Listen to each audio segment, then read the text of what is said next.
And he said to me, Son of man, eat what is before you. Eat this scroll. Then go and speak to the house of Israel. So I opened my mouth, and he gave me the scroll to eat.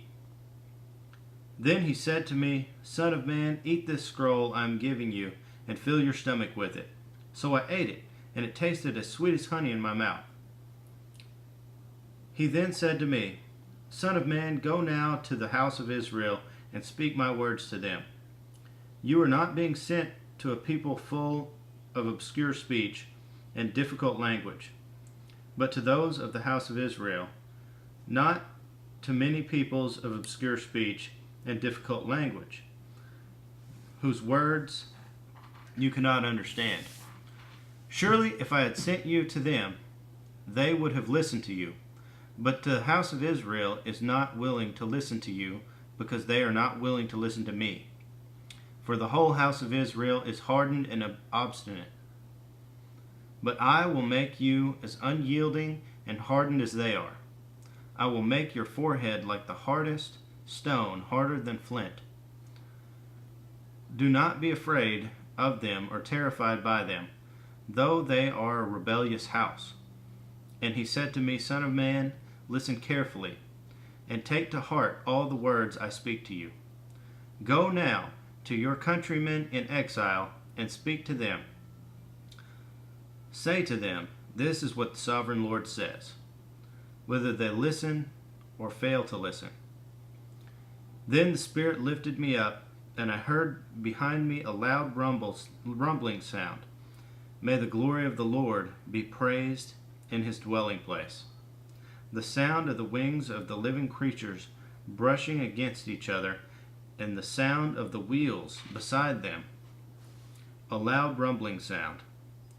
The Spirit then lifted me up and took me away, and I went in bitterness and in the anger of my spirit, with the strong hand of the Lord upon me. I came to the exiles who lived in Tel Aviv, near the Kedar River, and there, where they were living, I sat among them for 7 days, overwhelmed. At the end of 7 days, the word of the Lord came to me. Son of man, I have made you a watchman for the house of Israel. So hear the word I speak and give them warning from me. When I say to a wicked man, you will surely die, and you do not warn him or speak out to dissuade him from his evil ways in order to save his life, that wicked man will die for his sin, and I will hold you accountable for his blood. But if you do warn the wicked man, and he does not turn from his wickedness or from his evil ways, he will die for his sin, but you will have saved yourself. Again, when a righteous man turns from his righteousness and does evil, and I put a stumbling block before him, he will die.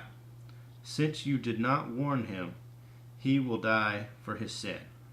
The righteous things he did will not be remembered, and I will hold you accountable for his blood.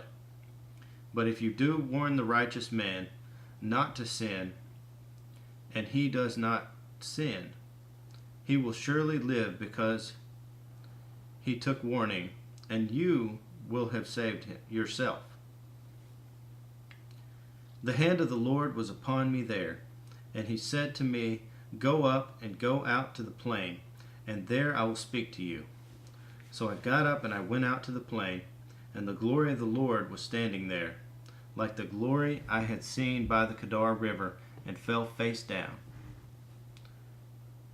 Then the Spirit came into me and raised me to my feet.